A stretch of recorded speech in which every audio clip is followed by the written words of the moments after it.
Hello and welcome everyone. I am Kat White, Director of Collections and Public Programs at the newly renamed Stowe Center for Literary Activism, a name which better identifies our commitment to everyone who used words, who used pictures, who spoke up and used narratives to fight and advocate for freedom and justice, both in Stowe's time and through our own.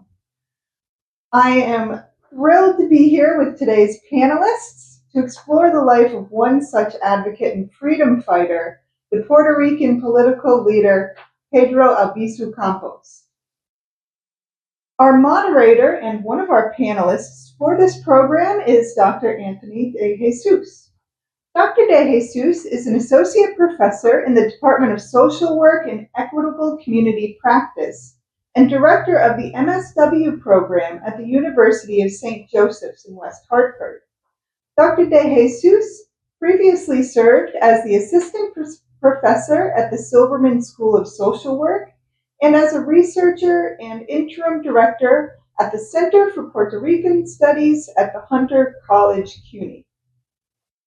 He teaches courses on research and culture, diversity and human rights, and has conducted research on workforce development, culturally responsive services, and culturally responsive services in community-based mental health, child welfare, and youth services.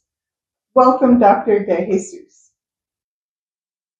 Pedro Albizu Campos, about whom he has published several essays, including The Religion of Albizu, Spirituality in the Decolonizing Efforts of a 20th Century Puerto Rican Independence Movement Leader, in the edited volume, Decolonial Horizons, Shaping Synodality, Mission, and Social Justice, 2023. Dr. Danielle Ibarrondo's interest in the life of Pedro Albizu Campos began during his high school years in Mayagüez, Puerto Rico, leading to a lifelong pursuit of understanding Albizu's formative years. Between 2021 and 2024, he focused on correcting misconceptions about Albizu's student years at the University of Vermont and Harvard University.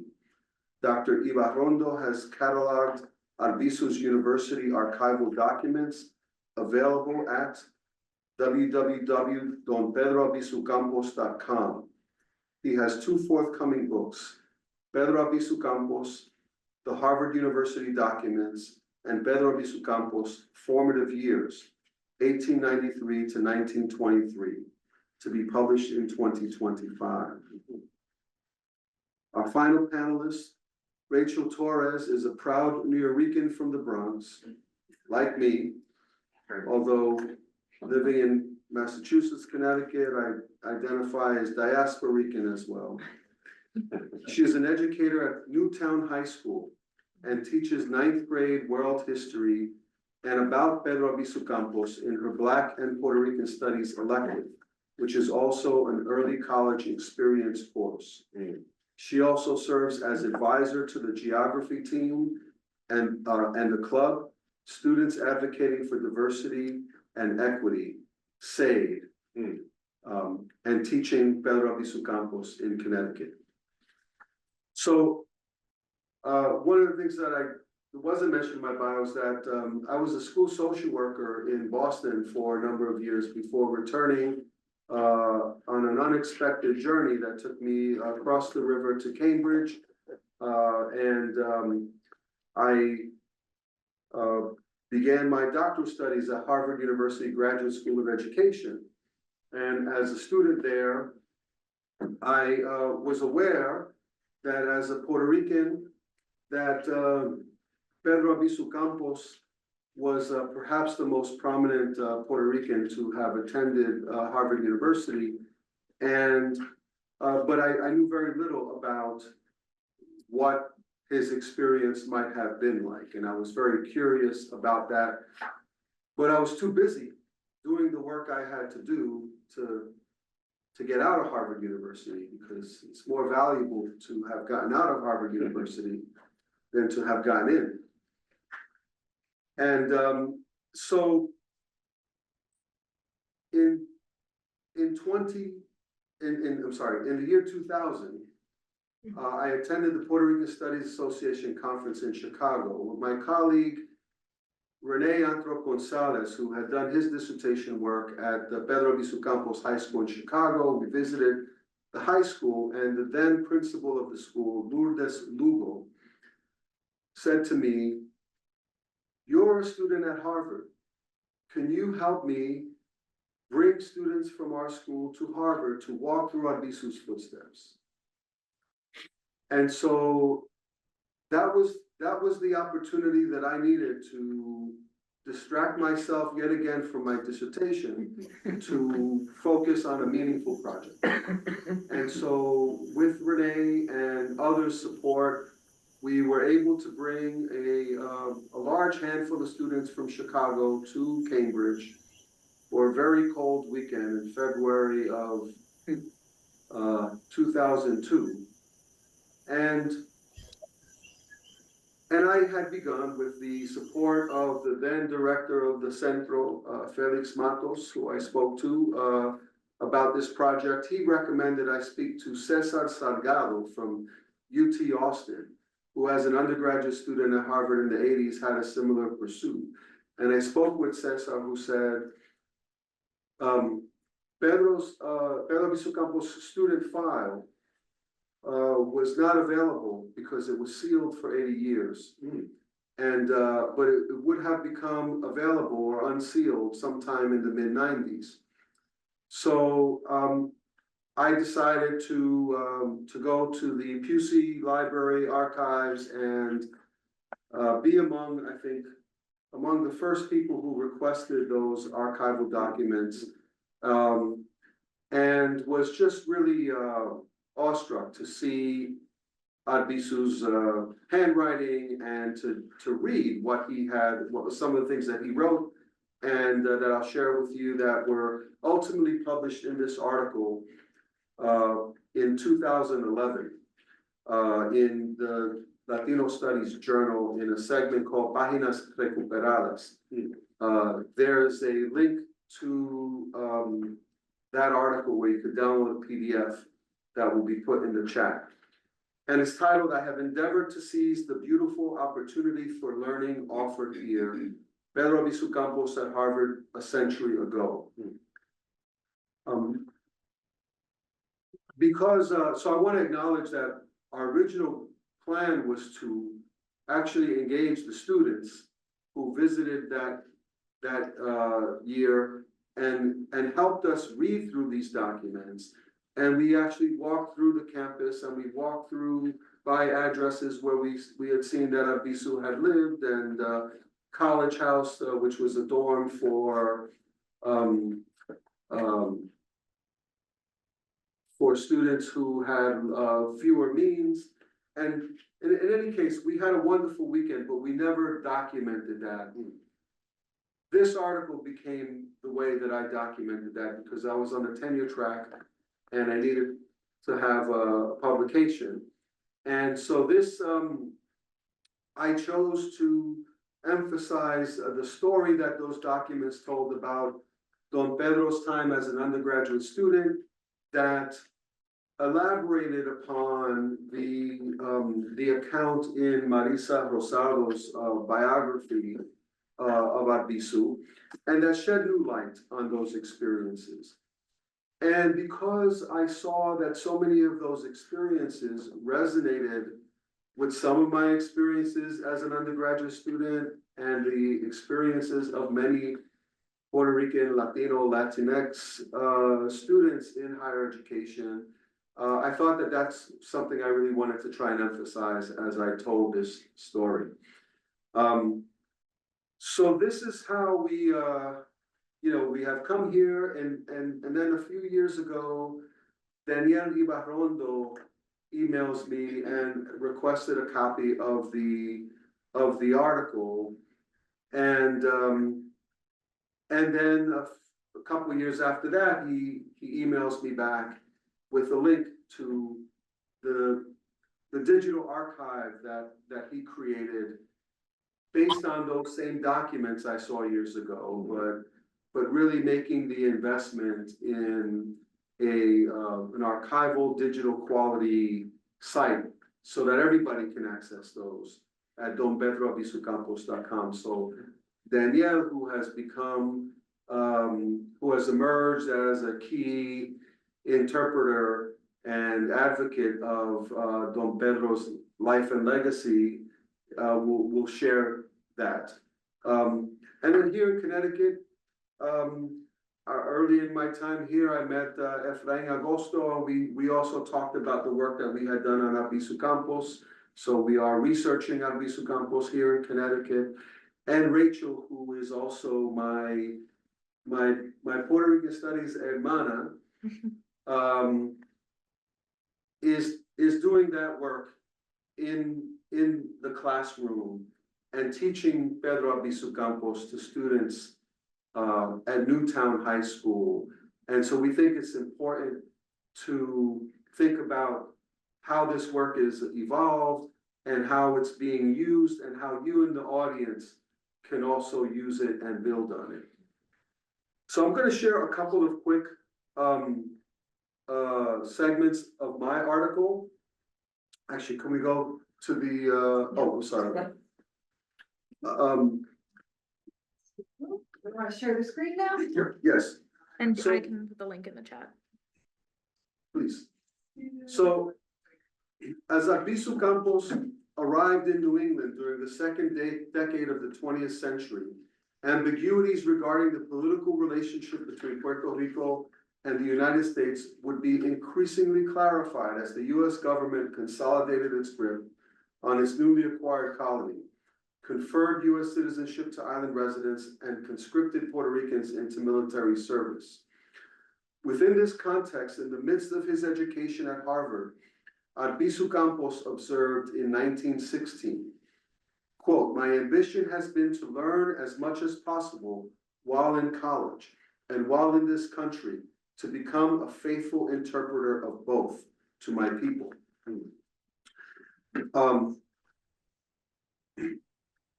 So Pedro Albizu Campos arrived in New England to begin his undergraduate journey at the University of Vermont in 1912. As a graduate of Ponce High School, it was either the principal or the superintendent of the schools was a graduate of the University of Vermont, and he received a scholarship to begin his undergraduate journey there. This photo is an image from the University of Vermont's archives, and you can see to the extreme left, Pedro Albizu Campos as the darkest figure in the crowd, and even in his stance, he's kind of standing in a way that really suggests that he's on the periphery of that experience, right? And so I just mentioned that because you'll see in a couple slides part of his experience at Harvard as the president of the Cosmopolitan Club. He's really front and center. So I think that this, to me, speaks to the frequent experience of Latino students in U.S. higher ed as feeling that they are on the periphery or on the margins. Another experience that was very well, two other themes that I want to point out were Pedro experienced financial stresses as a student, and also health problems that impacted his academic performance. He was admitted as a special student and had certain conditions that he had to meet in terms of his academic accomplishments in order to graduate. And in a letter that he writes that was in his student file, he's arguing for the committee to waive one of those requirements because he earned a D in a class because his prescription for glasses was incorrect. And so he speaks about not being able to complete that class successfully and his great disappointment in that experience. But it's, you know, it clearly was tied to having the wrong prescription for eyeglasses and having difficulty being able to read. He also spoke about, okay, so I'm sorry, here is that quote. So he elaborated on how these health concerns contributed to this grade of D during his second year at Harvard. Quote, the record for the second year was affected by a serious illness I had in my eyes on account of having been using the wrong glasses. Dr. Bailey entrusted me to the care of Dr. Loring, an eye specialist who advised me to attend lectures and not read for at least a period of 6 weeks. This prescription had to be followed during the first half year, and I had to drop a course. Although I enjoyed perfect health during the second half year, my efforts were unavailing to raise the marks of all my courses. While I obtained a D this year, why I obtained a D this year had not been clear to me. I must have misunderstood the questions asked. I had faithfully attended to the lectures. All the work prescribed was handed in, and at mid-years my mark was C. And since I had not deserved a lower mark, the final examination covered only the second half year's work, and I did conscientiously prepare for it. I feel completely disappointed with the results. Anyway, in the article, he also talked about the financial pressures that he had in his attempts to secure a loan. Yes, some of us who are working in higher ed today would say this is before the FAFSA. Notwithstanding all of the challenges we've had with the FAFSA this past year. In this letter, he makes a compelling argument.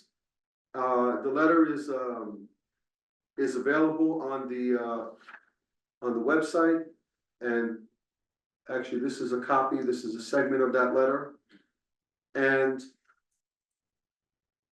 I want to end my portion of this panel by reading this segment, which I think really is one of the most inspirational things that I've ever read.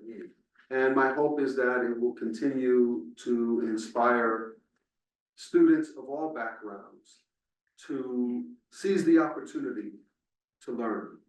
In the university, I have consistently evaded elementary courses unless required as a condition to admission to advanced courses. I have endeavored to seize the beautiful opportunity for learning offered here. For instance, I have not taken any courses in Spanish or Portuguese, both of which I knew, and if I had been seeking for marks, would my courses in distribution have taken in the division of Romance languages? On the contrary, the courses taken to fulfill the requirements for distribution are in German, French, and political science, and most of them are advanced courses. I have done this in spite of the financial needs under which I have labored. To have taken courses in Spanish and Portuguese would have meant higher marks and better prospects of scholarships. So there's many other dimensions of Albizu Campos' formation that are mentioned in the article, but I'm going to defer to my colleagues to, and especially Daniel, to elaborate more on that because they're on his website and to provide enough time for all of us to share. Thank you.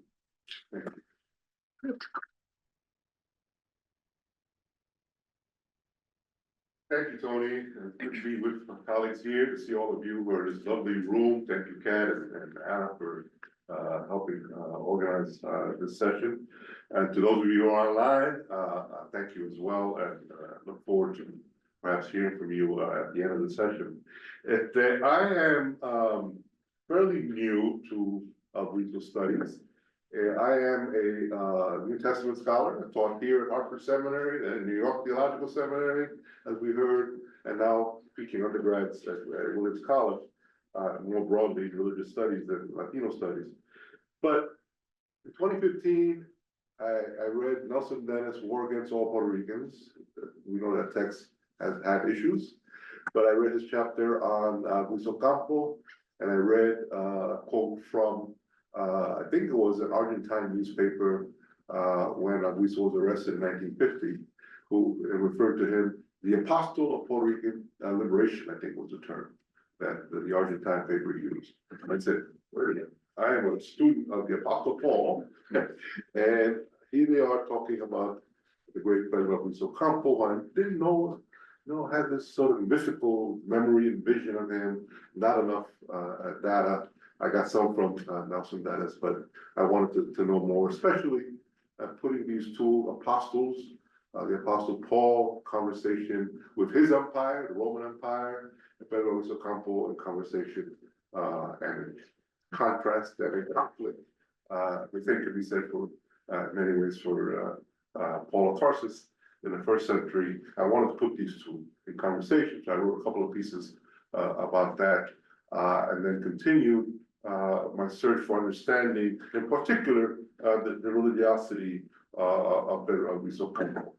Like with this Tony's help, and also with the help of another Tony, Anthony Stevens Arroyo, Brooklyn College Puerto Rican Studies professor. I came into touch with some pieces around the religiosity of Pedro Albizu Campos.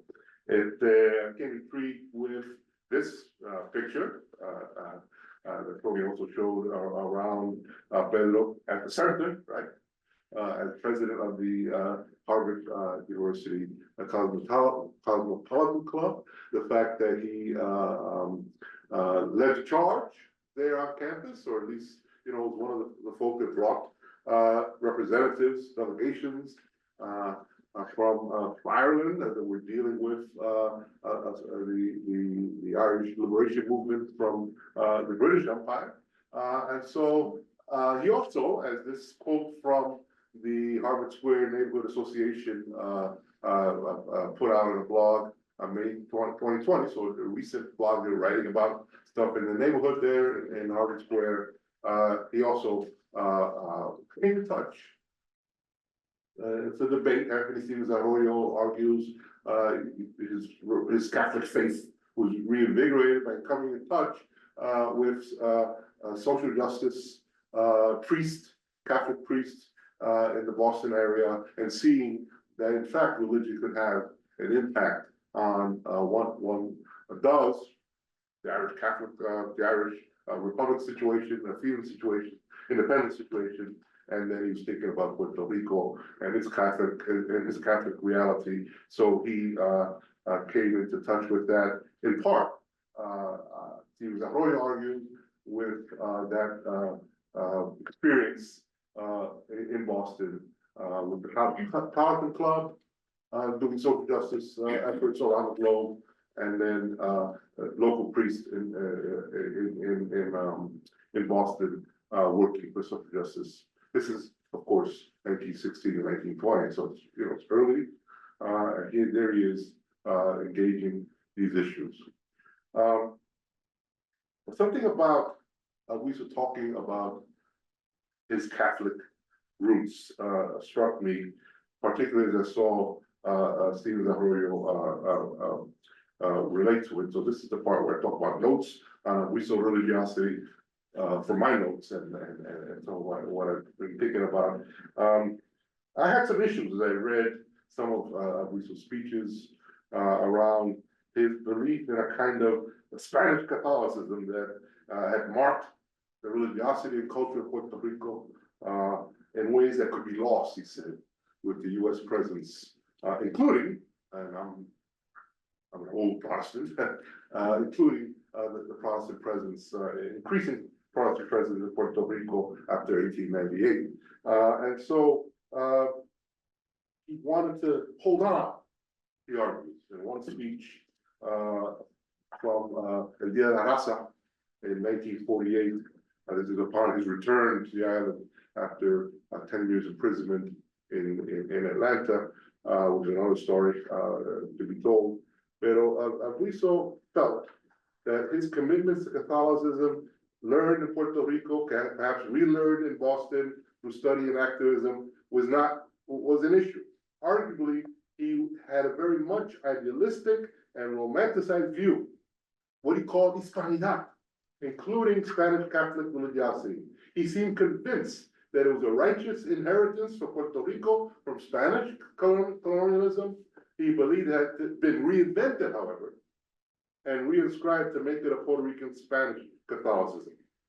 However, such a belief that he seems to have had and recounts again and again in several of his speeches when the topic of religion came to the fore. He also, besides believing in some kind of nationalist Catholicism, he also was not afraid of challenging Catholic leaders. For example, in 1948, when New York's Cardinal Spellman came to Puerto Rico to help with the establishment of the Catholic University in Ponce, Aguizo's hometown, Aguizo railed against the Americanization practices in the church that was now emerging in mid-century Puerto Rico. I want to tell you this is a quote from his Dia de la Raza speech, 1948. I want to tell you this afternoon, Cardinal Spellman, that Cardinal Spellman has arrived. Cardinal Spellman is the highest ranked superior of Catholicism over there, right? I cannot pass over unremarked upon the presence of the Yankee flag as the principal entrance to the cathedral where we were all baptized and confirmed. The presence of the flag in the United States in our Catholic temple is a sacrilege. Why? Because the flag of the United States does not represent either Catholicism or Christianity. Rather, here is his typical kind of strong language, rather represents wickedness, piracy, and murder. So he did not, while he had this deep belief in the authentic, deep-seated Catholicism of Puerto Rico, and that it should be preserved, and that it should be shared with the rest of the Caribbean. He argues that point in various places. He did not shy away from challenging. He said in a different speech, I tell you now, listen closely. Here they have erected or wish to erect a university in the name of Holy Mary. Holy Mary, was ever a name so sweet? Do you see this deep religiosity there? Was ever a name so sweet? The sweetest name our mothers ever put upon our lips, Holy Mary. Hail Mary, Holy Mary, Hail Mary. Protect us from these pirates. Yankees are not Catholic because the Yankee government is not Catholic. It is anti-Catholic, anti-Christian, that has discovered something important, very important, that it can use Yankee Catholics to deceive us who are Latino Catholics. There it is, right?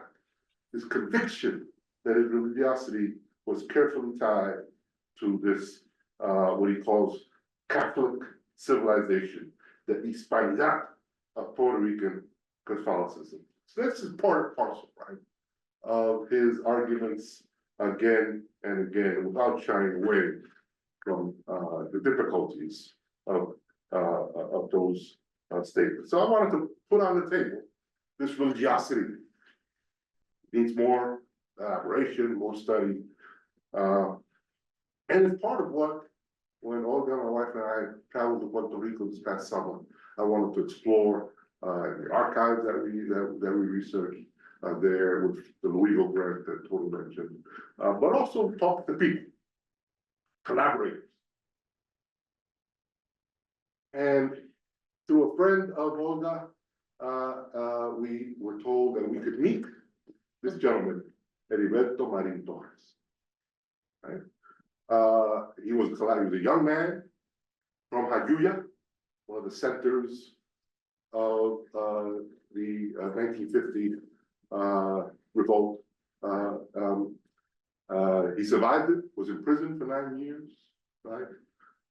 He lives in Old San Juan. He's 95 years old, strong. He took us on a tour of Old San Juan, took us to this La Princesa, the prison. Still there, not active obviously, but still there. And he showed us some of the catacumbas where he and we so many others spent the early years of their imprisonment. It was a fascinating, eye-opening visit with Don event. But I asked him, what probably drove you back as a young man, practically a teenager, to engage in this standing against the powerful US government? And he talked about spiritual vision that he and his colleagues had, including on the conviction that religious values drove us to take action, even to take up arms, which has always been and still is. I was talking about this with Rachel. You know, how does that jive with the notion of spirituality and spiritual values? And you listen to Don Rachel, as Olga and I did for 3 or 4 hours, and sat with him, lunch with him, and toured with him at his prison. And throughout San Juan, he told us, gentle, peaceful, but strong conviction about the independence of Puerto Rico being needed. It's a matter of core values, including spiritual values. I also had the opportunity, this time not in Puerto Rico, but to study at the Center for Puerto Rican Studies and to learn about another collaborator, Ruth M. Reynolds. She was a pacifist, a Methodist laywoman from South Dakota who ends up working in New York City in Harlem in the 1940s with a pacifist organization. And she has occasion to hear about Pedro Albizu Campos, visit him in Columbus Hospital when he's there recovering from his illness in the Atlanta imprisonment. And she visits with him and is so impressed about this movement for independence. Remember, she's a pacifist. She studied Gandhi and that movement. And she decides that she wants to, with other colleagues, religious leaders, Protestant religious leaders in New York and surrounding areas, to form the American League for Puerto Rican Independence. And he dig deeper in this organization and its participants and workers. But it was a fascinating study to study her. This book that I picture here in this slide, Radical Solidarity, Ruth Reynolds, Political Allyship, and the Battle for Puerto Rico's Independence, it isn't even out yet. It's coming out. If you've never heard of it, because it's not out yet, it's coming in November. And I heard about it yesterday when I was preparing for this. I said, let me share that because the archives of Center for Puerto Rican Studies, the Reynolds family, she died in 1989, left all her papers. And you can see her connection to the movement early and often in those papers. And I imagine that the author of this text, I didn't jot it down, is in fact digging deep into those archives. In my encounter with Ruth Reynolds and the archives at the center, I ran across an affidavit that she wrote in 1961. And she bore witness that on October 29th, in this legal affidavit, October 29th, 1950, she's visiting Puerto Rico. She produces a volume that doesn't get published in 1989 about the situation in UPR with regard to student movement for independence. So she wrote this book from that visit, but never got published. But in 61, she writes this affidavit, and she says, I was sitting in the back of a restaurant in Viejo San Juan, and I overheard a plot to assassinate Pedro Albizu. I quickly traveled to where Pedro was. I told him what I heard, and he engages with his collaborators. And when those who were plotting to kill him realized what's going on, that stopped. But 2 days later, the order was given around the island, we need to take up arms and challenge US presence with the October 30th insurrectionist movement. Ruth Reynolds said this, Don Pedro knew without being told what was on my mind. He paused, then said very carefully, "It is not to our advantage to cause violence. But if violence is started against us, we must act according to our own philosophy." Ruth Reynolds writes another paragraph in that affidavit. "That night I scarcely slept at all, for I was faced with the kind of dilemma every pacifist would prefer never to encounter. What was the appropriate pacifist action on such an occasion? To me, pacifism had never meant avoidance of conflict, but only meeting conflict without resort to violence."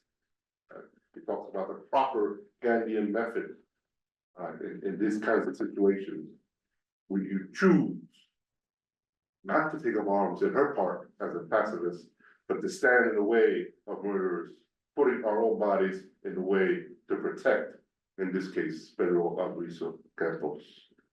And she said, "But I was alone on the island. None of my friends from New York were there with me," she argues. "And whatever I was to do in this situation, I was going to do it alone." Participated without taking up arms. She was arrested, spent 3 years in jail before New York came swooping in, and the legal team got her out. But she spent the rest of her life writing, advocating about Puerto Rican independence, a collaborator. And I look forward to reading this volume on radical solidarity. Finally, in terms of, I'm not sure all.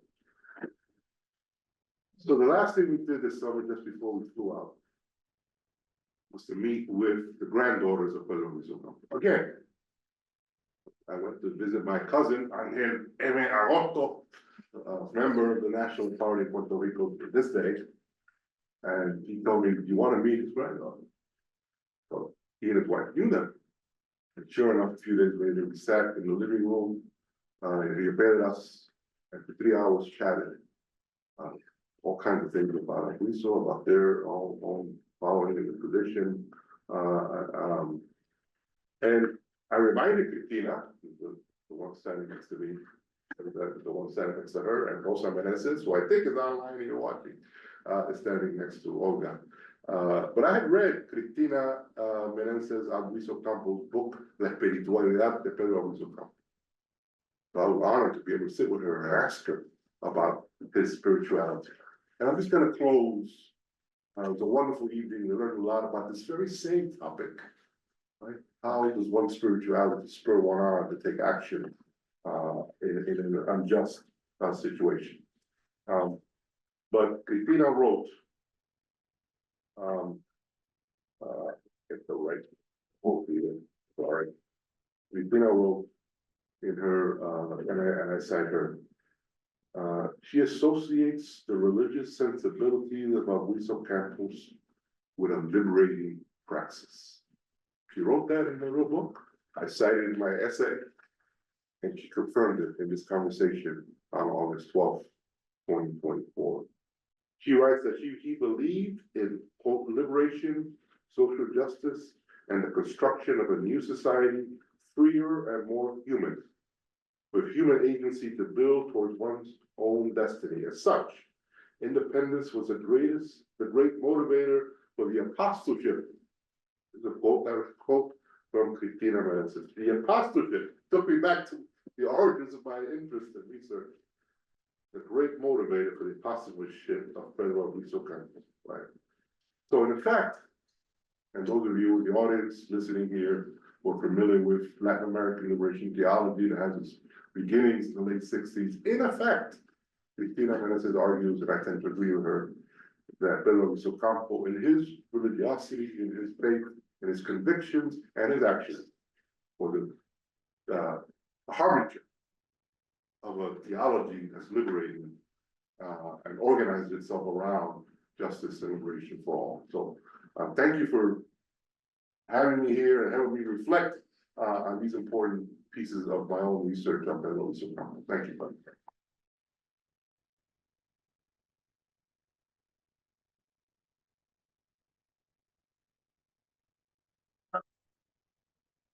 So my name is Daniel Ibarrondo Cruz, and my focus on Pedro Albizu Campos, as Dr. De Jesus mentioned, is on his formative years, and particularly the period at Harvard University. So if anyone is doing research at on this time period, there's no need to look to the archives at the University of Vermont because there's nothing there. Okay? When he transferred to Harvard, the University of Vermont sent all of his documents to Harvard. So like the picture that we see from his UVM year, that's from a year ago, UVM, and that's all that's there. So so it was great that they did that though, because that brings all of the archives together and gave me an opportunity to catalog it, right? Because everything's just in a file. But what do they mean and what is the relative importance of all of this set of documents? So one of the good things is the University of Vermont had preserved, when they sent to Harvard, was his high school transcript. There was a fire in 1983 about at the Ponce High School, and that fire started in the administrative records. And so there burned everything, right? And so the only remaining high school transcript from his years is at the Harvard Archives. So that was a good thing. The other thing is when I started in this, I was in a conversation with Marisa Rosado, who wrote Las Llamas de la Aurora, a biography on Pedro Albizu Campos. And in my conversations with her, I said, look, Marisa, I've read everything, I've bought everything. And when it comes to that university time period, they all say the same thing. He went to Harvard, he graduated, he got a law degree, he was president of the Cosmopolitan Club, and basically that was it. And I said, there's got to be more, you know, who were his friends? What did he do? Where did he work at? And where are his records, right? And so I started down that rabbit hole, and Marisa put me in touch with some folks that I communicated with, and they basically had nothing in terms of records. So what happened was that prior to, as Dr. De Jesus mentioned, the Harvard has a dual policy. Certain student records are available 50 years from the last date of graduation. So Albizu Campos obtained his Juris Doctor degree in February 26, 1923, so 50 years from there. And then certain documents pertaining to Harvard records, like admissions and stuff like, are 80 years afterwards. So there were attempts, author, researcher Pedro Ponte Vasquez had requested documents, and they said, we cannot give you this, but that was in the 80s. Albizu's granddaughter, Rosa Meneses, also, and they were like, you can see it, but we cannot get it, right? And certain documents along the way were able to be viewed, but not the sum total of all of them. So it wasn't until 2003 when the sum total of everything was available to the general public. And so as I'm researching this, two things happened. I hired a researcher. He was a researcher at Harvard, recently retired, so I hired him to look into these archives, and then I got Dr. De Jesus' article, and what a gentleman, because at this point I had already spent so much money, and I had a collection of about 200 books and articles about Pedro Albizu Campos, and when I find Dr. De Jesus' article, it's behind a paywall, and I'm like, really, I gotta pay $30 to read this? So anyway, I emailed him, colleague to colleague. I'm a professor and dean, associate dean at Cambridge College, and so he was nice enough to send me the author's copy. So I read it, and I was like, wow, okay, so here's someone that has seen this treasure trove of documents, and I had written about it. Okay. Prior to that, no one had written about it. People have seen it, no one had written about it.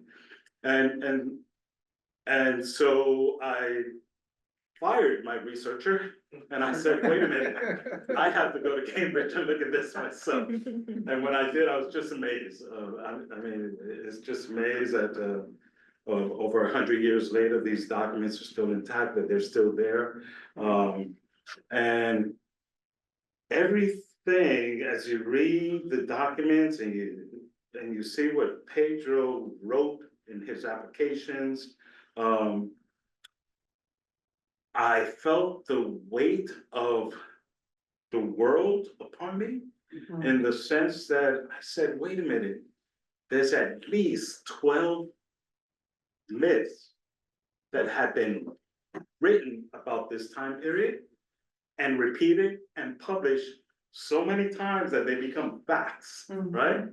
And now it's my job to write this and either become everyone's friend or foe, right?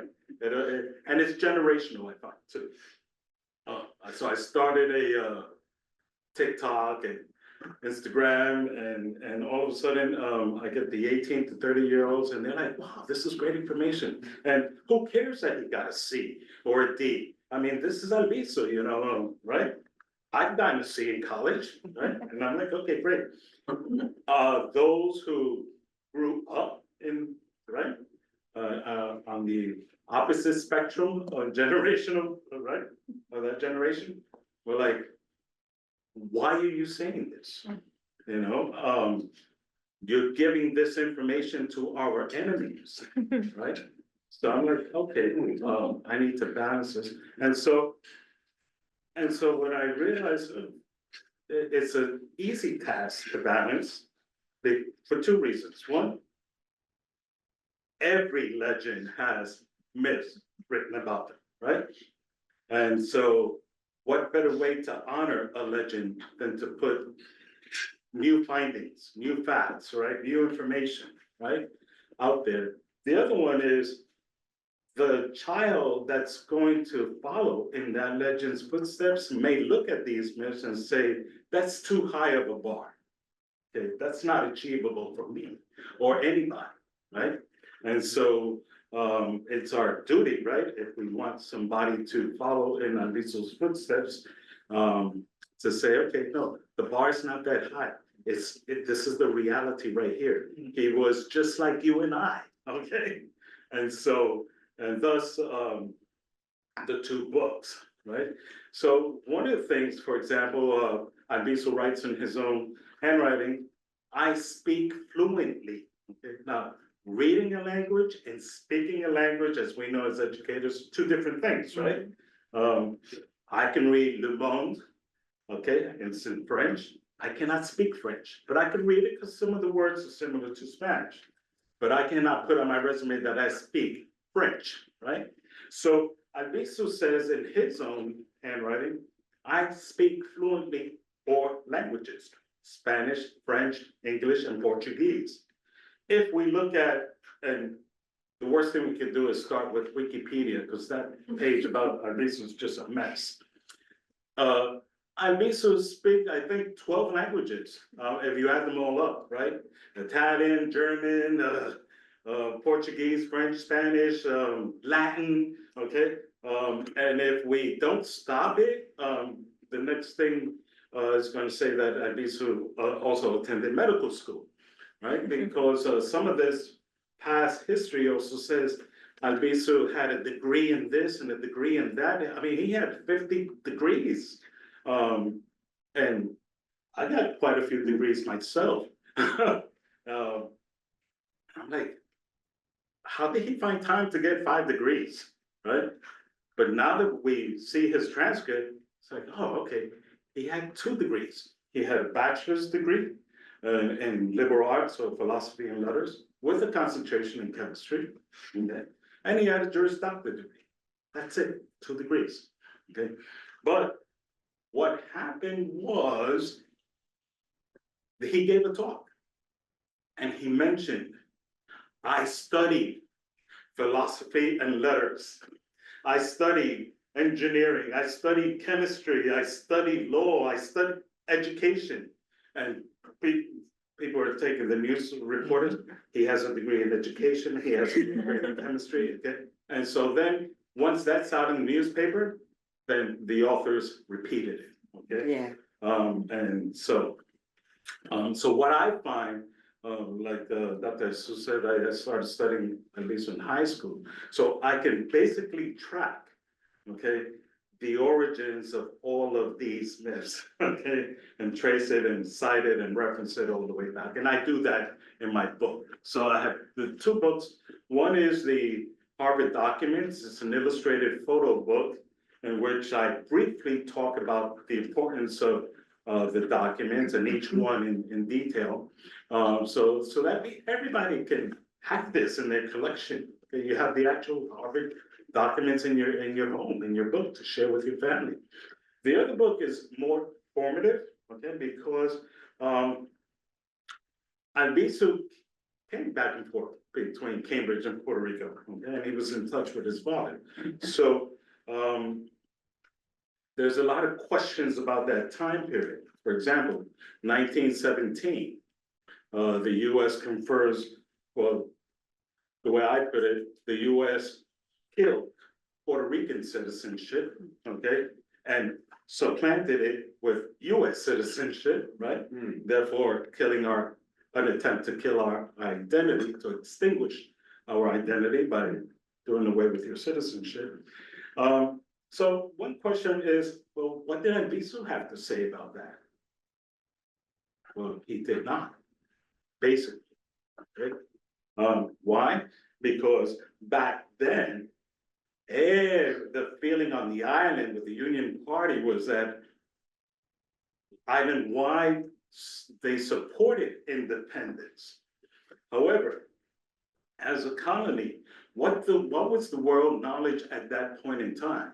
The world knowledge at that point in time was the British model, right, with Canada and West Indies, okay? So these are independent countries, but they're associated with England. So that was one stream of thought, okay? Puerto Rico will be an independent country, okay? In association with the United States, like a British model, or like Cuba, okay, at that point in time. So the conferral of citizenship was not a bad thing per se, okay? It was kind of, the thought at that time was, it's okay.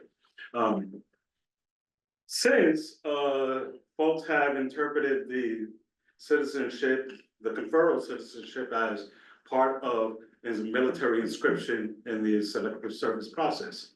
But I'm a lawyer. As a lawyer, that's not true. You don't need to be as a US citizenship to be inscripted to fight on behalf of the army, okay? You could be a national, and back then Puerto Ricans were nationals, right? So if we think of like American Samoans today, right? They're not citizens, but they fight in US wars, right? As nationals. So that was the status of Puerto Ricans in 1917. As nationals, you could be conscripted into the US Army. So another one of the things that we read, one of the myths, is that Puerto Rico, that Pedro Albizu Campos' race was very detrimental in his upbringing, that his father avoided him because he was a mulatto. No, his father was his legal tutor instead of his aunt. And as we know, in one written document in 1909, and his father supported him financially to go to University of Vermont and Harvard. And they spoke regularly, and they exchanged, and they laughed, and they had a great father-son relationship. And Albizu sometimes served as an intermediary between his father and another sister that his father had. Right? His father had many children in Ponce. The other flip side of the race argument is that because he was discriminated against in Harvard, And because he joined the army and the army was segregated and the 375th Regiment, he was in the South, and he saw discrimination and racism. Well, no, none of that is true. First of all, he joined the army, like every Harvard man joined the army, okay? In fact, Harvard was the leading institution when they started the ROTC programs. President Lowell at Harvard was the one who started the ROTC and made it an institution for colleges and universities nationwide. And so Albizu was just one of many who joined the army.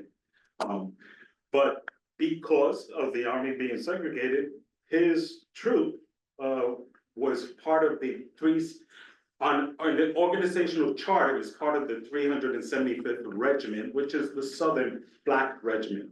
But they never went south. He went south to Puerto Rico. He went south to Ponce, okay? That's as south as he got. And in Ponce, he started and enlisted 200 folks to join his camp in Las Casas, right? Now, in Ponce, they were segregated, okay, in the Black Puerto Ricans and the white Puerto Ricans, if you will, okay? But he never suffered a discrimination or racism per se. Did he suffer discrimination at Harvard? Sure. You can suffer discrimination at Harvard today, okay? And it's no different today than it was in 1912, okay? And in fact, if you look at some of the recommendations that when Albizu graduated in May of 1916 from his undergraduate, from his Bachelor of Arts, with a concentration in chemistry, not chemical engineering. Harvard didn't have chemical engineering. Why compete with MIT across the street? They had chemical engineering, right? So when you look at the recommendations, you know, some of them say, hey, smart guy, brilliant man, not bad for a Puerto Rican, okay? Or great guy, but considering that he's a Puerto Rican, okay? So yeah, but is that any different from today? No. And he tells his wife and family, I don't talk about racism and discrimination at Harvard, okay? And so it wasn't something significant to his development, right? There's something that occurred, but it's not something that formed his worldview. So the question is, where does that all come from? It all comes from, back to the archives, in 1950, when the four nationalists entered Blair House and Congress, okay? They interviewed his classmates for the first time. Between graduating in 1916, 1930, his classmates had nothing to say about him. But 1950, reporters descend upon Harvard. Anybody went to school with him? Anybody know him? Yeah. So I heard he got discriminated against in the army. And I think that really ticked him off, you know, and so because he experienced racism in the South, he turned against the US. Oh, okay, so like invading your country was not a reason? Okay. And so 90% of the articles written about, and they're in the archives in the 1950s, 60s, all go back to his classmates saying he was discriminated against in the army, or he was discriminated against in Harvard, or he was discriminated against, and all of that just made him turn against the US. Okay, well, we know, no, okay? There was an invasion in 1898, okay? There was many efforts to extinguish the Puerto Rican nationality and identity, and those were the primary reasons, right? Nothing to do with the army. In fact, he enjoyed his time period in the army, and he writes favorably about it in terms of, hey, again, thinking about that British colonial model with Canada, hey, as a Puerto Rican, Puerto Rico, yeah, we align with we have mutual interests against Germany with the US.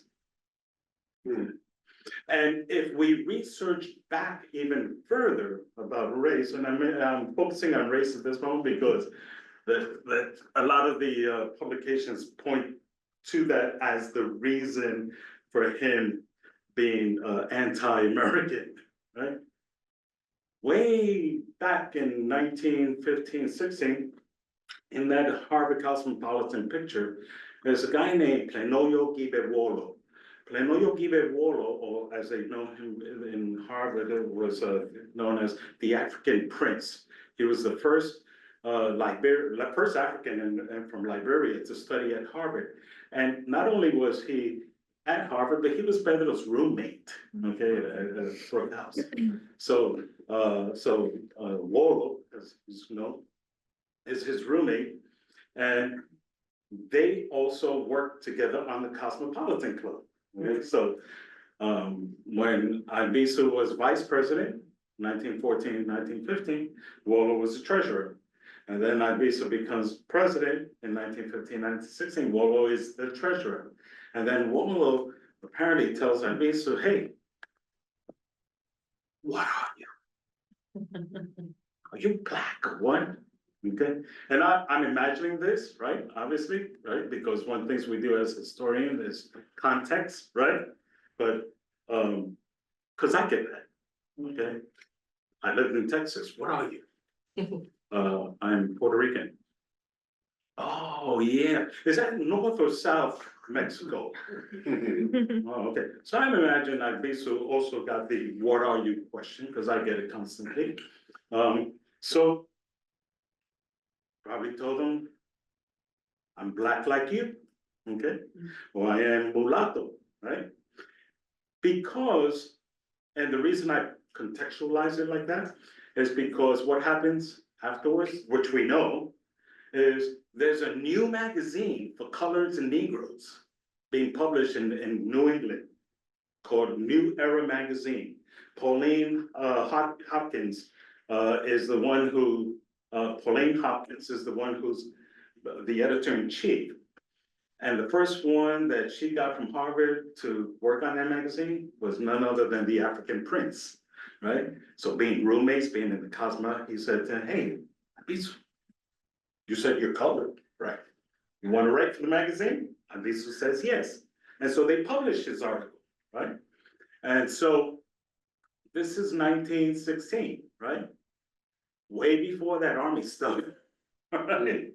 Okay, so Albizu is embracing his blackness, his Afrocentric, right? And not only embraces, but publicizes and writes about it, right? And in that article, and this is the first publication, right? The magazine eventually tanked, but I think it had 3 issues. But in the first one, Albizu and Wolo are publishing in it together. And that article is also telling because Albizu, again, the world view at that time was, in 1898 was, the US are here, but they're going to help us gain independence, right? And Albizu subscribed to that in his formative years. Okay, like everyone subscribed, like Jose de Diego subscribed to that, right? The US is gonna help, and eventually, obviously, we saw little by little that no, that's not happening, right? I mean, I think in today's terms, out of the 3 ideologies, statehood, Commonwealth, and it would be somewhere in the billions of dollars that the US invented to extinguish the ideology of independence, right? The only ideology. Statehood has never had that type of attacks and repression, or the Commonwealth. Only those who had ever advocated independence, right? Millions of dollars, which today's terms will be billions of dollars. So the article that Albizu writes is very favorable. Hey, the US came to Puerto Rico, we're seeing a lot of activity, commerce, education, we have schools. We didn't have schools under Spain, okay? In fact, there were no schools for Puerto Ricans under Spain, right? So all of a sudden, we're seeing all this activity and commerce, and this is a good thing for us, okay? And Albizu writes, I like George Washington, I like Abraham Lincoln, just like I like Betances and Hostos, okay? So, again, the title of that magazine is the New Era magazine for coloreds and Negroes, right? So, anyway, so I mentioned this because all of this provides new information, new revelations about Pedro Albizu Campos, new context, and the Formative Years book took me to New York, to Florida, to spend a week in Louisville, Kentucky, because it's important to write Albizu's history from that 1893 to 1923 within a context, right? So what were the colonial governors like Arthur Yeager, Winston Blanchett, and all these other ones? What was happening here while Albizu was there, okay? And so that book is more scholarly in that sense, that it brings all of those documents together. Okay. Thank you. Thank you.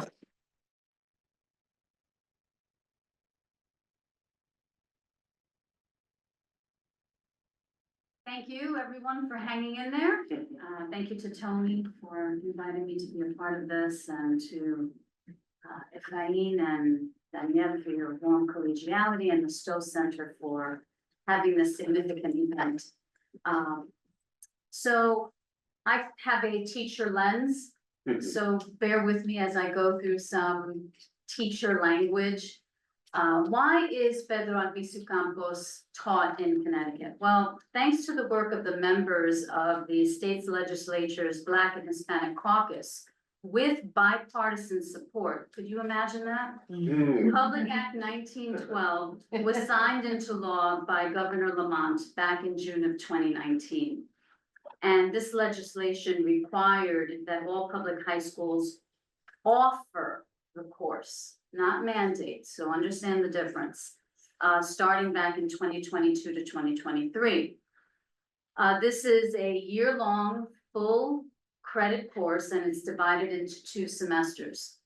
The first of which teaches about African American and Black history, and the second focuses on Puerto Rican and Latino history. Both have a strong focus on the Connecticut experience. I participated in a year-long virtual training institute that started the summer before I taught the course, and then we met quarterly throughout the year. So where is Albizu Campos in the curriculum?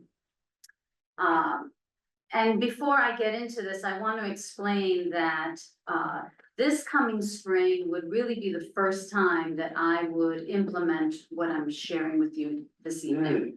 Because the first year that I taught this course, along with my other colleagues throughout the state, we were just so overwhelmed by the amount of content, as you can imagine, that I found myself having to pick and choose what I could actually teach. And so I, of course, mentioned Albizu Campos within the context of teaching about Puerto Rico's status, but it really wasn't until the following year that I intended to get more deeper. And unfortunately, that semester, I had to take a family medical leave. So everything that was taught to my students was delivered by my substitute. So that's why this year I'm super excited about the opportunity to share this and teach this content. So if you look, you'll see that it says Unit 3, where the asterisk is located. It's called Sweats. Appropriately named because that is where we teach about the Royal Decree of Graces of 1815, the U.S. occupation of the island, the Jones and Foraker Acts, as well as the paradox of the political status of Puerto Rico. And all of this provides the context for what students are learning in the next set of lessons. And that's in Unit 4 called Puerto Rican Resistance and defiance throughout history. So in that particular unit, we teach about las carpetas. We all know, right? Those are the secret police dossiers that included tapped phone calls, intercepted letters, family records, essentially anything that was personal. And we know that Pedro Albizu Campos had the largest carpeta. We also teach about Grito de Lares, that's the outcry for the independence of Puerto Rico. We teach about the gag law, which essentially was used to suppress the independence movement by making it illegal to use the Puerto Rican flag. We also teach about the Ponce massacre. And then we also have an activity where students get to research specific pro-independence groups that resisted and defied American control. So wherever you see an underline, that's a link that you will have access to look at for more detailed information. So continuing here, in the curriculum as well, in Unit 4, we look at not just Puerto Rican resistors, but Latin American resistors. This is referred to as the timeline of movers and shakers. And as you can see from the list there, it's quite an impressive group. I love this list because it has both men and women and Afro-Latinx people. And here's where we invite students to investigate the complicated histories of figures associated with the nationalist movement. The curriculum suggests that we use Albizu Campos as sort of like that role model, and then encourage students to pick any one of these, either to do it in pairs or do it by themselves. But we would provide a graphic organizer where they do the research, and then maybe even create a monologue where they would present the fiery speech and you know, purpose of the resistor. So, however, before I would delve into any lesson on Pedro Albizu Campos, I would have to review some important vocabulary terms, because you can't assume that because students are using a word or can read the word that they know how to define the word, right? So it's really important to cultivate word awareness in the classroom. So these are terms that are introduced in Unit 3, Sweat, but we discuss more deeply in Unit 4, Resistance and Defiance.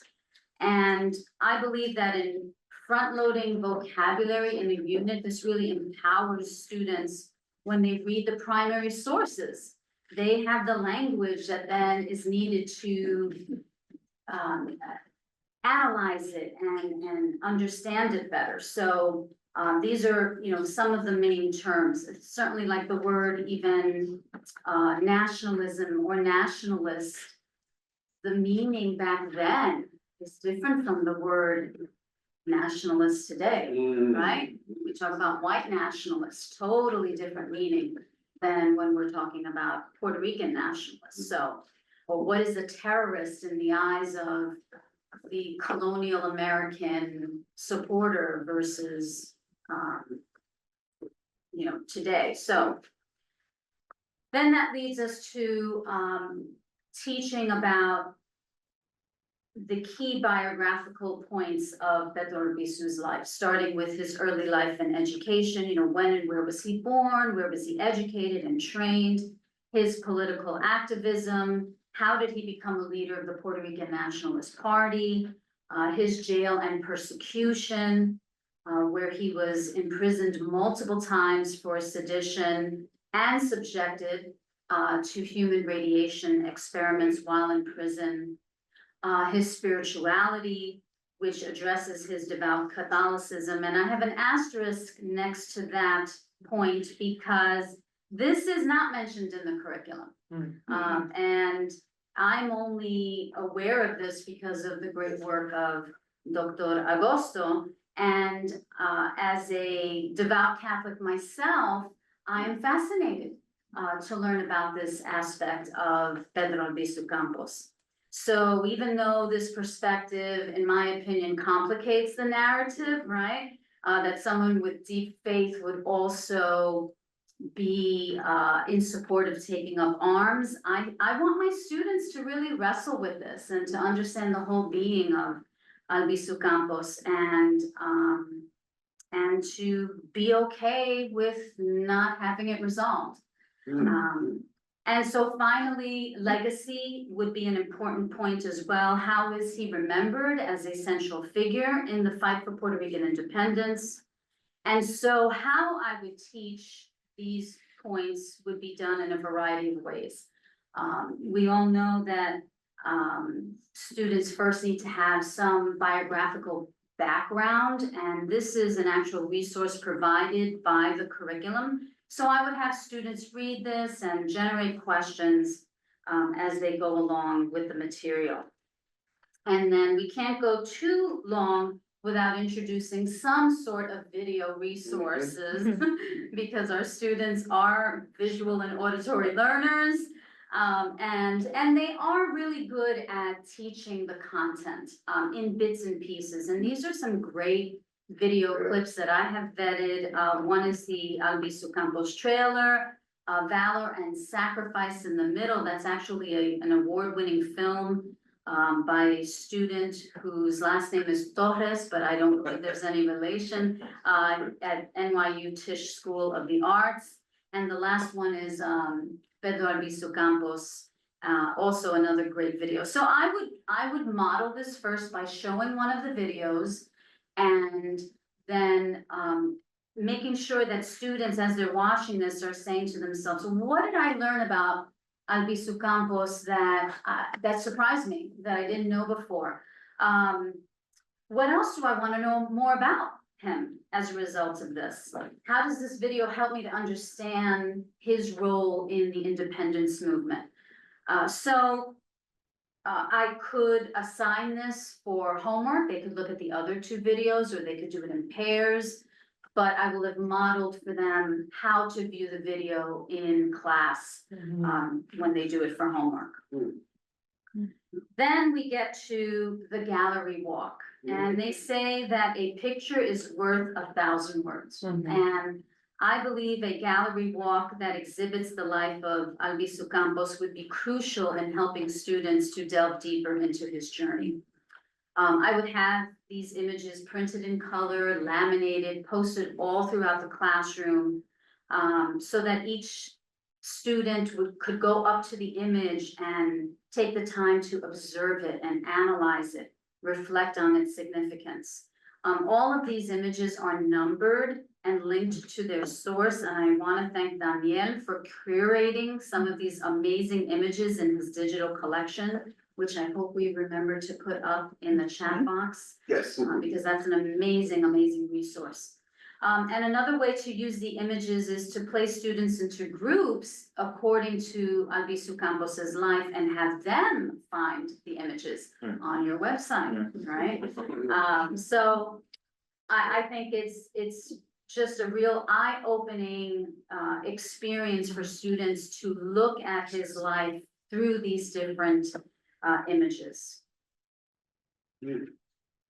And of course, because I am a teacher, I've got to make sure that they're recording and documenting their learning at all times. I would have a graphic organizer for the gallery walk where they would jot down the image. They would identify what they see by listing 3 images, 3 things that they see in the image. Then they would think about what is happening based on their observations. And then I would give them post-it notes, which they love this part, by the way, because they get to write down further questions that they have about the image and they leave it there. And it's really nice to see other students read other post-it notes and then make the connection, draw the arrow. I'm building upon John's comments on this. And so it's, for me, it's very gratifying to have students do this. But then the meat of what I would be doing is in the work involving primary source inquiry. This is really one of my favorite guiding principles of the C3 framework. And that's that inquiry is at the heart of social studies. It's a powerful way to engage students in history by using the analysis and corroboration of primary sources, right? It helps them to construct questions and to examine multiple sources of information in order to draw conclusions. So here I would use primary sources that shed light on the 5 aspects that I mentioned before.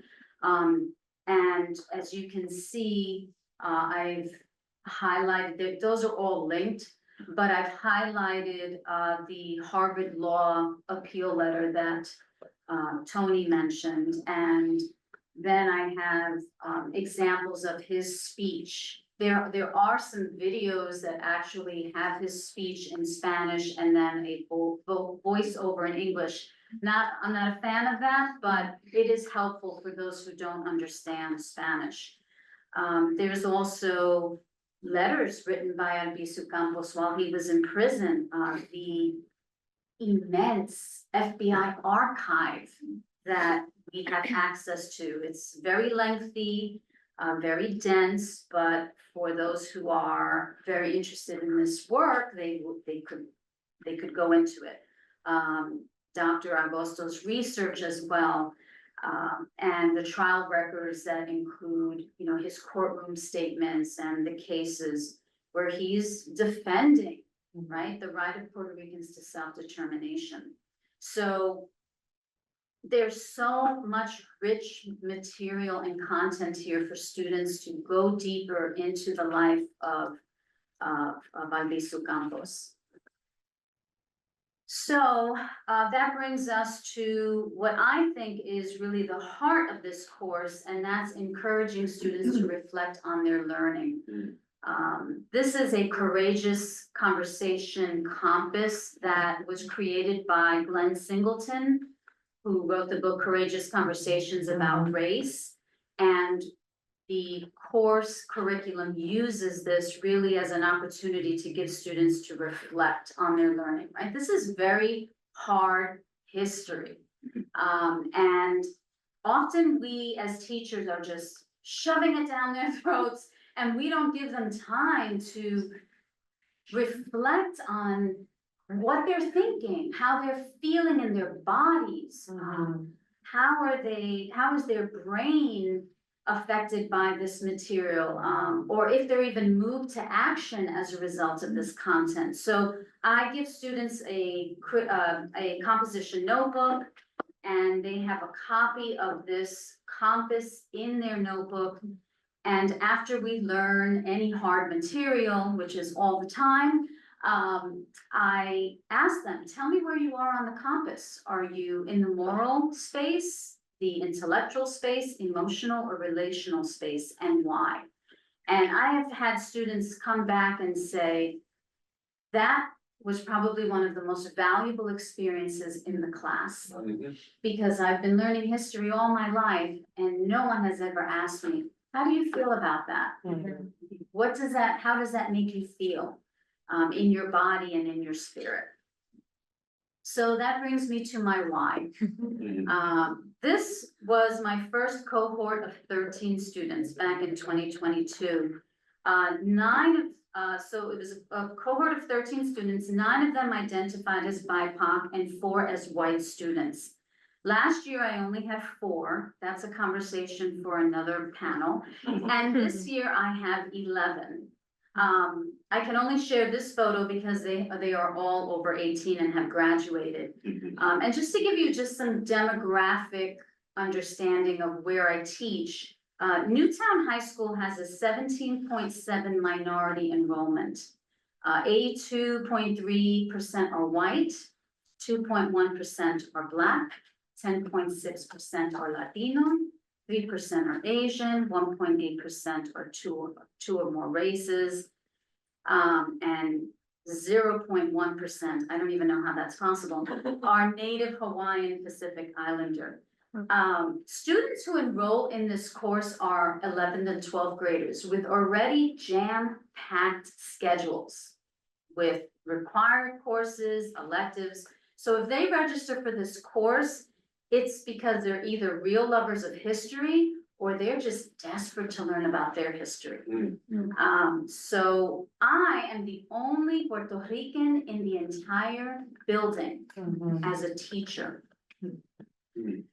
Let that sit with you for a second. The other 3 Latinas in the building are Spanish language teachers. There are no Black educators in the building. So to say that I'm thrilled and honored to teach this course is really an understatement. It's really what I've been dreaming about for my entire career. So with the rise of white supremacy and the backlash of toward educators teaching about race, more than ever, the histories of BIPOC people must be taught with accuracy and urgency. And these are just some of the students who are my why. God, I love these kids. Woo. They represent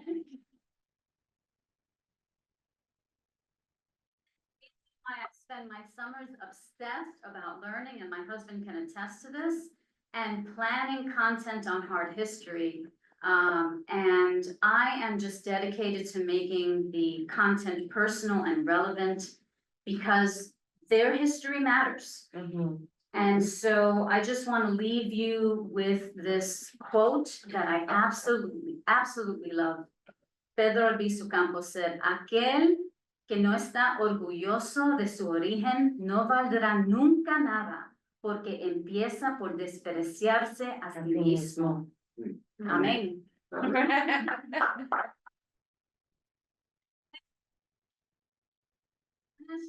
He who is not proud of his origin will never be worth anything because he begins to depreciate himself. A major reason why this course exists is because there were students who had the courage to go to the state legislature and testify why this course was important, not just for the BIPOC community, but for all students. Their voices shaped this course.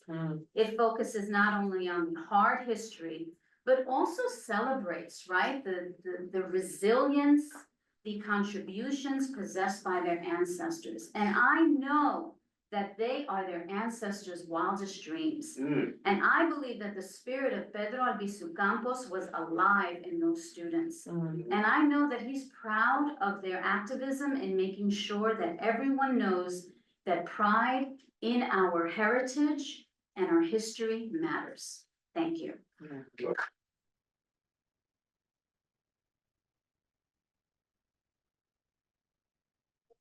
that link there, for those in the audience, go further.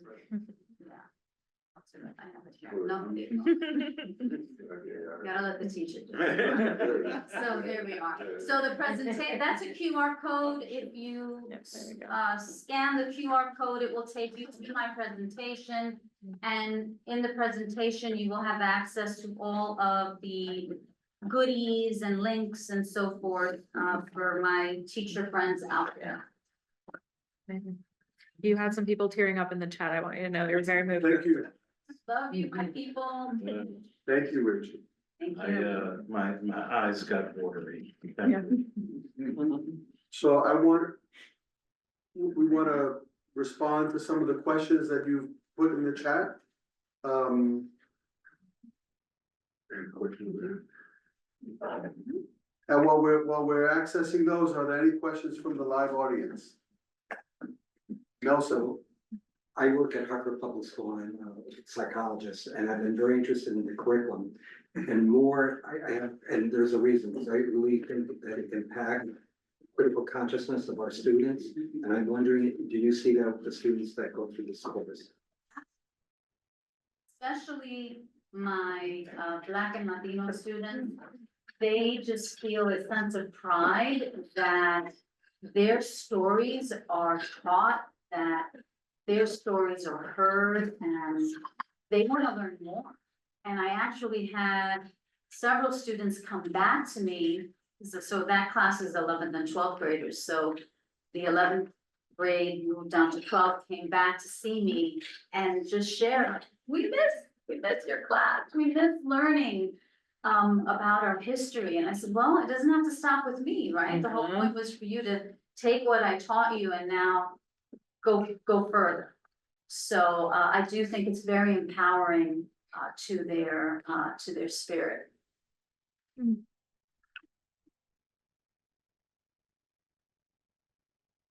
How can I re-access the questions? Can you- Sure. Anna, can you start?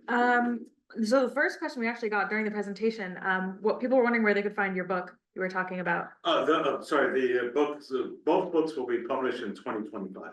Okay. But if you go to the Don Pedro Albizu Campos website, which is up on the screen right now. Share this. No? I can Give us one moment. right now. Well, on the first page of the About section of the website, there's a subscribe. Right now. Drop your email in there and you will be receiving an email when it's published. Okay, great. And for anyone listening online, we're gonna share the screen again, so you'll be able to get to that website. Where are we at? Here we go. That's the donpedroalbizucampos.com. Yes. Yes, and we Can you will. pull up the time for them? Or I can keep reading. We will follow up with an email for everyone who's registered, both in person and online, with a link to the recordings. I'm gonna make sure that we have a link to the website, and then any other resources that you all want to include in that, so. Will this be uploaded to YouTube? Yes, I think that's where it'll be, and we will definitely share the link.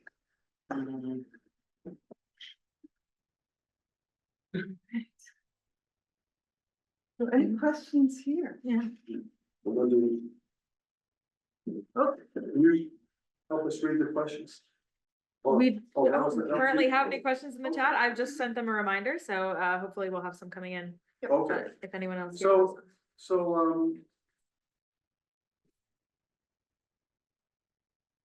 I guess I have a question. Well, one, I also want to say that, I think Rachel, your presentation was the perfect way to end this panel.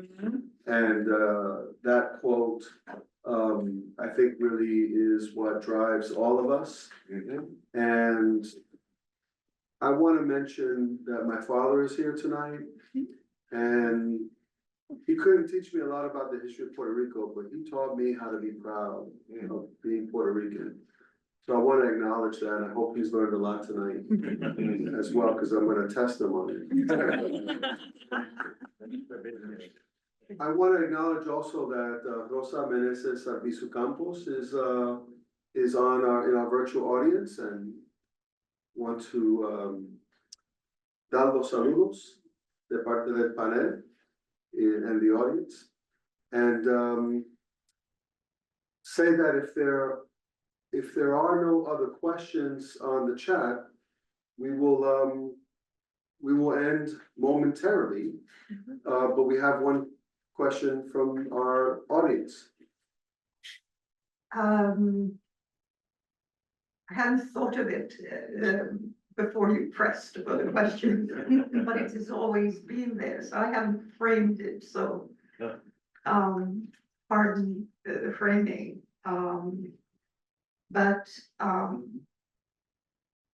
it is so often my experience in the public square of individuals, whoever they may be.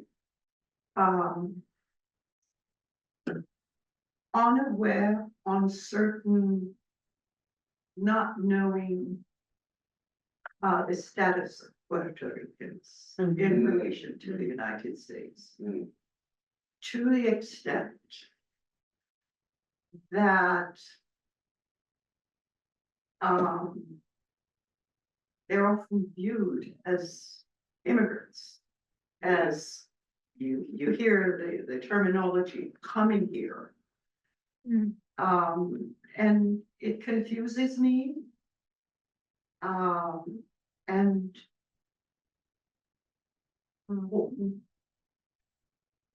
what is it? Where's the disconnect? I'm not certain. Thank you for that unframed question. You know, I started, watching the PBS documentary series by John Leguizamo and Benjamin de Jesus, no relation that I know of. American Historia. There's been a couple episodes already, but, you know, he unapologetically is framing this story in the way that I think, you know, it's really well characterized by the idea for many US Latinos, Mexican-American, Chicanos, and Puerto Ricans. We didn't cross the border crossed us. Right, and so I think that really is, that's how I want to respond to that question, but I'll give my colleagues on the panel each a last word. Well, what comes to mind of the question and the comment, Tony, is something I told my class recently in a class called Bible and Borders, Latine Encounters, looking at, you know, migration.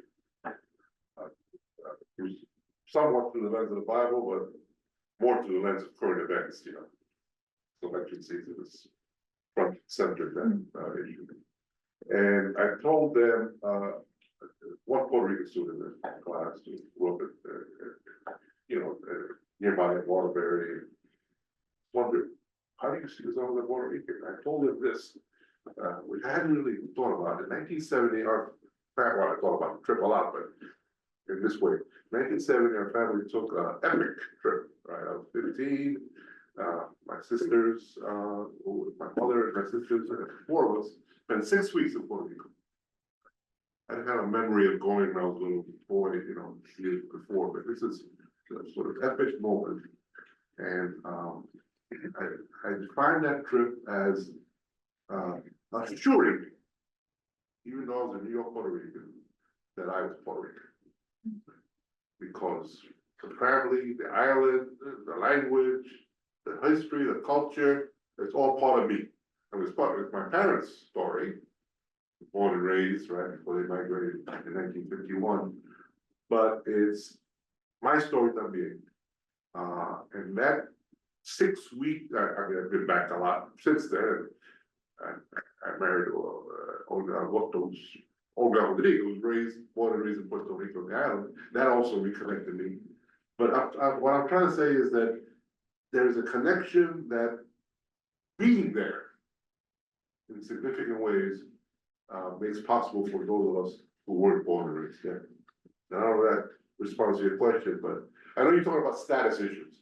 But beyond the status issue is the identity issue. But my point is, it's heavier than that, I think. Whether you're Puerto Rican, New York Puerto Rican, or wherever you're Puerto Rican. Yes. The public sees that. The disconnect is your relationship to the United States. You are viewed as coming here. You are viewed as other immigrants are viewed. Yes. And you are viewed as any other Latino, Latinx. Well, The disconnect is there, the history is not there. That's pretty much global, Yes. disconnect among colonizers. If you go to France today, that's the way they view all the Africans there, as though France never invaded any African country at all, and gave them citizenship, right? So all of a sudden, they decided, well, we're gonna get on a boat or a plane or whatever, and we're gonna go to France, because we could, because we have French nationality. But the purview is, why are they coming here? Right? Hmm. And I think it's the same thing with Puerto Ricans, invaded the country. Or you should go back to Puerto Rico. Yeah, Right. exactly, Right. which, I mean, I would gladly The do.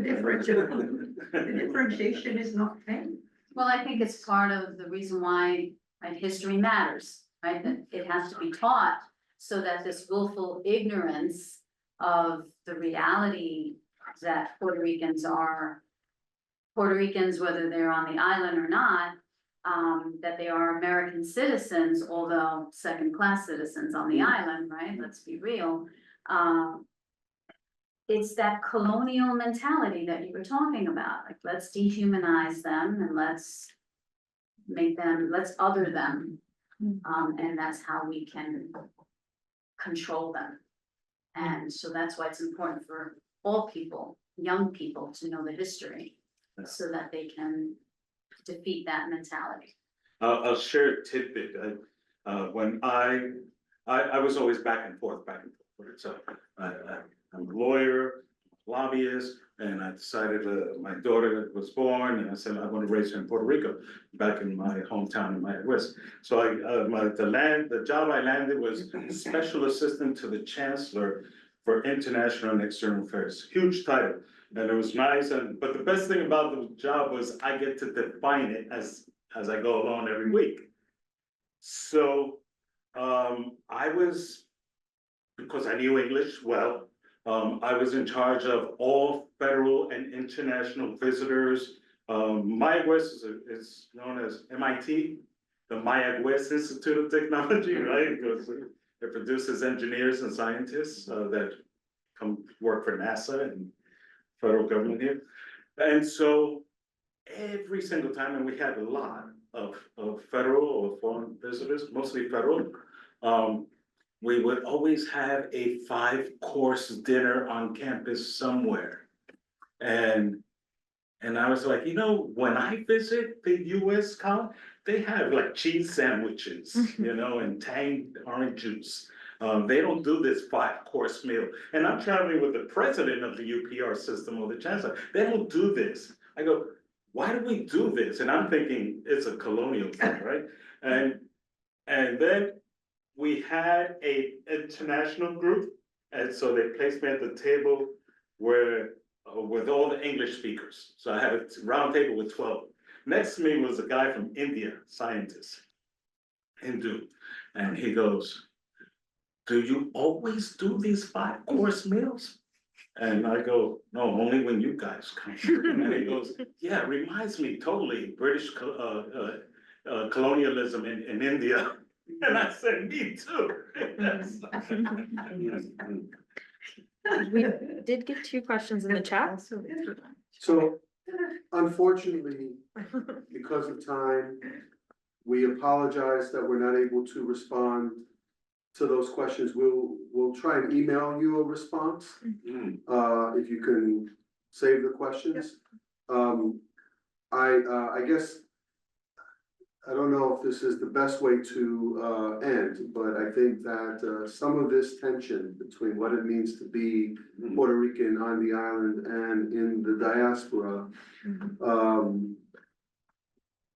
comes back to probably the most prominent Puerto Rican from Connecticut in the United States government. That's the Secretary of Education, Miguel Cardona, who has said, I'm as American as apple pie and rice and beans.